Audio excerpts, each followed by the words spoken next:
अस्सलाम वालेकुम। ऐशा cooking one में आपका वेलकम है। उम्मीद आप सब खैरियत से होंगे। मैं भी बिल्कुल ठीक हूँ। आज हम आपको पोटे, कलेजी और दिल धोने का आसान तरीका सिखाएंगे। जब भी हम बाज़ार से गोश्त लेने जाते हैं और वो ज़रा भी नहीं साफ़ करते, कसाई भाई जो होते हैं वैसे ही हमें दे देते हैं। ये देखिए कितना ब्लड जमा हुआ है।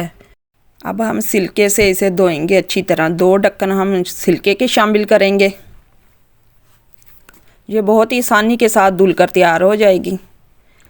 आधा गिलास हमने पानी का शामिल किया है। अब अच्छी तरह इसे डिप करके 10 मिनट के लिए छोड़ देंगे। सिरका हर शॉप से आसानी के साथ मिल जाता है। ये देखिए कितना गंदा ब्लड निकला है और ये देखिए पोटे कितने साफ़ हो चुके हैं। ये देखिए कितने नीट लग रहे हैं। इसी तरह हम कलेजी भी धो लेंगे अच्छी तरह। कलेजियों में से भी सारा ब्लड जो जमा हुआ था वो निकल चुका है।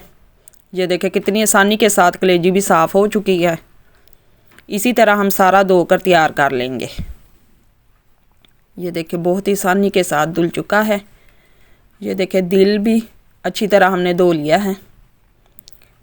ये सिल्के के साथ इतना साफ़ सुथरा हो धुल कर तैयार हो जाता है। ये देखें ज़रा भी इस सिल्के के साथ स्मेल नहीं आएगी। ये देखिए कितना साफ़ सुथरा हमने धोकर तैयार कर लिया। आप भी इसी तरह धोएं। बहुत आसान तरीका हमने आपको बताया है। अगर पसंद आया लाइक और शेयर और कमेंट ज़रूर किया करें और हमें बताया करें आपको हमारी रेसिपी कैसी लगती है।